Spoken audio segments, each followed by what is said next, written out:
Hello and welcome back to my channel, and welcome to day 5 of my trip I did to North Korea back in 2008. You can watch videos from other days on my tour in the North Korea playlist. I thought it was about time that I put them up on here, and what you'll see was not recorded by myself, but by a cameraman we had, who I nicknamed Mr Spielberg, who went with us wherever we went on the tour. As well as his video, I'll also show you some photos I took whilst explaining the sites we visited during the day. Okay, so we left our hotel in Pyongyang early in the morning and followed the railway line north out of the city and passed by a station near the airport before heading onto a 10-lane highway called the Pyongyang to Heechon Expressway.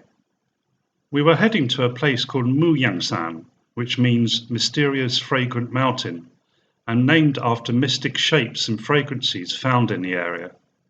It is a sacred site as, according to legend, it was the home of King Tangon, a forefather of the Korean people who founded a kingdom way back in 2333 BC.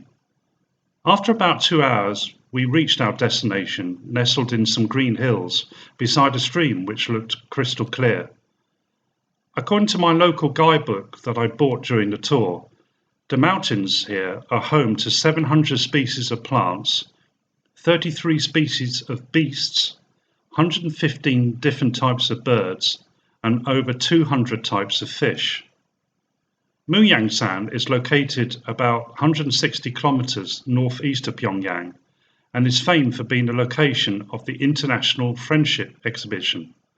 2 huge, partly underground palaces that are estimated to be filled with between 60 and 200,000 gifts to both Kim Il-sung and Kim Jong-il from over 150 countries. This is International Friendship Exhibition on the bank of the Myohyang stream. It was opened on August 26, 1978. The exhibition consists of 2 exhibition halls, one for President Kim Il-sung and the other for General Kim Jong-il.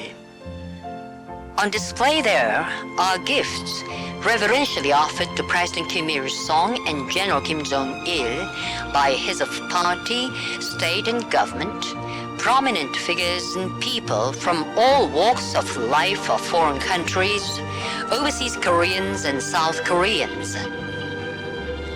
It was built in a Korean architectural style without using wood, but looks like a building of wood. There is no window, but it looks like building with windows. Okay, so after entering, we had to hand in our cameras as photography inside wasn't allowed. Plus we had to put on some dust covers over our shoes in order to protect the marble, which was everywhere. On the floors, walls, balconies, staircases, you name it. We were led into many rooms where the gifts housed in glass cabinets were very impressive. Some of the ones that stood out included a limousine that was sent by Joseph Stalin and an armoured train carriage that was presented to Kim Il-sung by Mao Zedong. Most of the gifts came from left-wing African countries or communist parties based in the West. After visiting the first building, we went down the road on the bus to the second, smaller building that contained gifts that were presented to Kim Jong-il. These included a car from Hyundai, whose founder came from what now is North Korea, gifts from CNN, rather surprisingly, a good luck note from former US President Jimmy Carter, and a basketball from former US Secretary of State Madeleine Albright. Some gifts came in the form of old electrical items, such as TVs, record players and other stereo equipment, as Kim Jong-il was said to be a big fan of technology.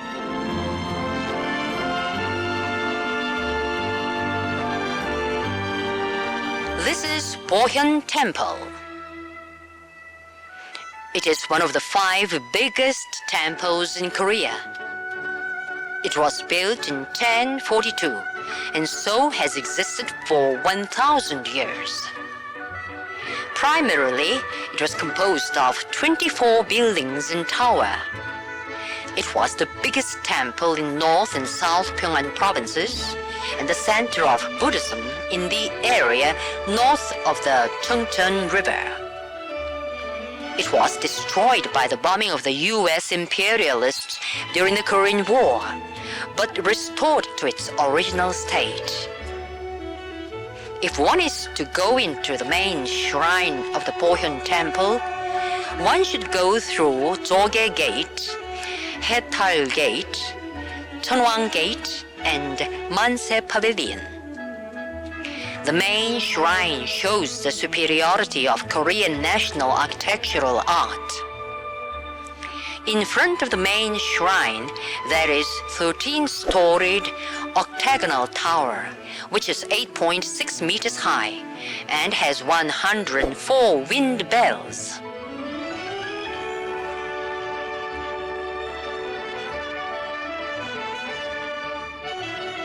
What I'll do is show you some photos I took of this temple, as it was really beautiful, and I wished we'd seen more of this, the old history of the Korean people. As the lady narrator said, the temple complex was bombed during the Korean War and has since been rebuilt, including a new archive hall to house Buddhist scriptures, which date from between 1236 and 1251 on 80,000 wooden blocks. The temple complex is entered via a series of 3 gates, outer, middle and inner. After entering through the inner gate, you come to the Manse Pavilion, which means Pavilion of 10,000 Years, which was a former meditation hall. In front stands the 9-story Tabo Pagoda that is said to date back to 1044. The main hall within the complex is known as Taeyong Hall, which was originally built in 1765 but was destroyed during the Korean War before being reconstructed in the 1970s. In a courtyard between the Manse Pavilion and the Taeyong Hall stands the 10-meter high 13-story Soggar Pagoda that was erected in the 14th century. Buddhism has deep roots on the Korean peninsula, becoming the state religion under the Goryeo dynasty that ruled between 918 and 1392. It remains an important part of Korean heritage and cultural identity and is protected under the state, despite North Korea being officially atheist. There are many Buddhist temples throughout the country, and they are held as cultural relics, which are meticulously cared for by practicing monks living on site, many for decades. Active Buddhists are registered under the Korea Buddhist Federation and are permitted to practice their rituals. These monks are knowledgeable in Buddhist traditions and encourage visitors to participate in practices such as making offerings or burning incense. After we had gone round the temple complex, it was time for lunch, and we headed to a posh-looking hotel called the Hangsan Hotel, which had quite a dated appearance, with much of the general decor looking like it had come from the 1970s, even though the hotel was actually built in 1986. The lunch turned out to be very good and was enough for 20 people, let alone the 12 of us. We headed back into Pyongyang the way we'd come, with again hardly anything on the road except for a couple of trucks. We parked up near another of the city's communist landmarks, that of the Arch of Triumph. It was built to commemorate the Korean resistance to Japan between 1925 and 1945, as well as the triumphal return home of Kim Il-sung after hiding in exile during World War II. Unveiled in April 1982 to mark his 70th birthday, it is built out of 25,500 blocks of finely dressed white granite, one for each day of his life up until that point. The structure is modelled on the Arc de Triomphe in Paris, but was deliberately built to be slightly larger. Therefore, it is the world's tallest triumphal arch, standing 60 metres high and 50 metres wide over a 4-lane road that we could stand in the middle of without any fear of being run over. Inscribed on the arch is the Song of General Kim Il-sung, a revolutionary hymn, as well as the year 1925, when North Korean history states that Kim Il-sung set out on a journey for national liberation, and the year 1945, the end of World War II and the Japanese occupation. Near the arch was a huge colourful mural known as the Autograph Monument of the Triumphal Speech that marks Kim Il-sung's October the 14th, 1945 speech to the population who got their first real look at him. Also close by stands the Kim Il-sung Stadium. The 50,000-seater stadium was built on the site of a Japanese baseball field during their occupation of Korea. We had come here to see the FIFA World Cup 2010 qualifying match between North Korea and Turkmenistan, two of the most repressive nations on earth having a kickabout, and what our whole tour had been built around. The stadium was only about half full, which was probably due to the fact that away fans weren't allowed. There was an old-style dot matrix scoreboard at one end of the pitch.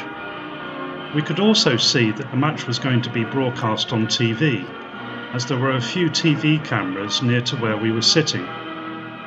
The match kicked off and was overseen by a referee who was from the United Arab Emirates.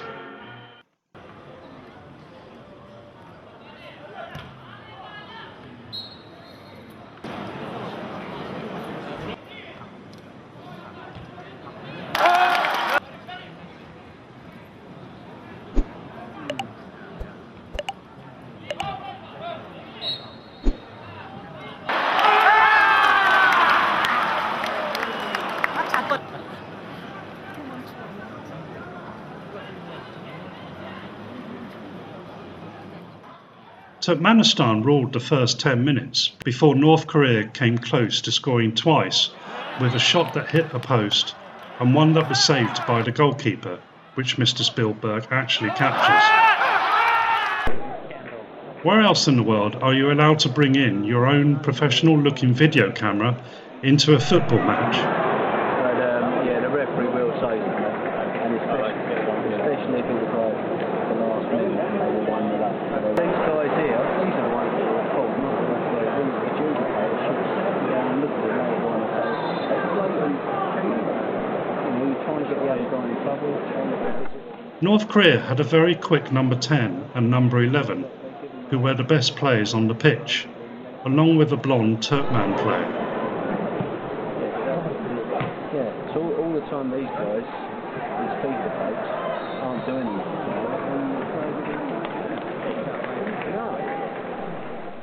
A North Korean player was then stretchered off with a knee injury after trying a shot at goal that turned out to be a rather poor effort in the end. The first half ended 0-0. There was a group of North Korean teenage school kids who, I think, were studying in South Korea. They were wearing very smart clothes, and a couple of guys had their hair in a very South Korean style. For all I know, they could have actually been South Korean. One guy in particular was extremely smartly dressed, wearing a blazer and tie. Some of the girls were carrying placards with a Korean symbol on each, but obviously we had no idea what any of them meant.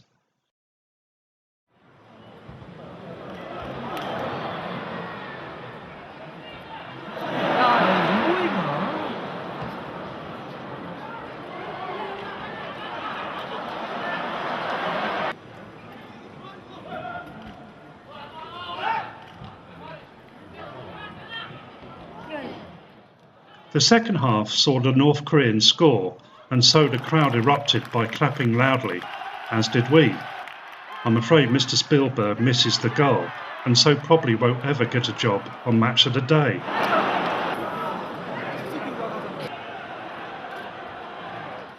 They then came close to scoring a second, before Turkmenistan outplayed them in the final 10 minutes, and so it was quite a tense finish. However, the match ended 1-0 to North Korea, which meant that we were all very happy. North Korea would later go on to qualify for the 2010 World Cup. We left our seats, exited the stadium, and hung around waiting outside. I happened to find a few of the Turkmen players beside their bus, where they allowed me to take a group photo of them, even though I was still holding my North Korean flag.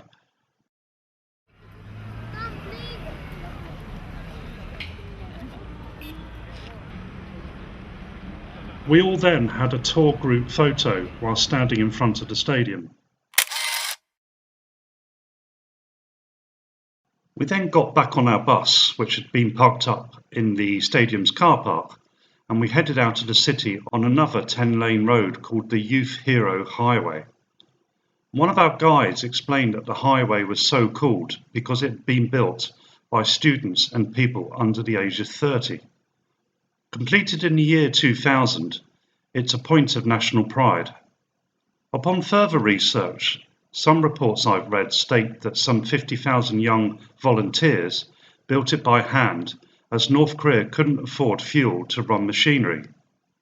There were a few checkpoints along the way as we headed towards Nampo, a large industrial port city located about 50 kilometers southwest of Pyongyang at the mouth of the Taedong River. The city was little more than a small fishing village, but opened as a port for foreign trade in 1897, and today is the country's largest and most important port. Not only is it a port, but it's also home to the country's main heavy industrial plants, such as a steel complex, general tractor works, a smelting complex, shipbuilding yards, a heavy machinery complex, and a glass works. We turned off the highway and onto a bumpy country road in near darkness, as it was now nearly 9 o'clock. I later found out that we were going to stay near a small town called Onchong, about 20 kilometers northwest of Nampo.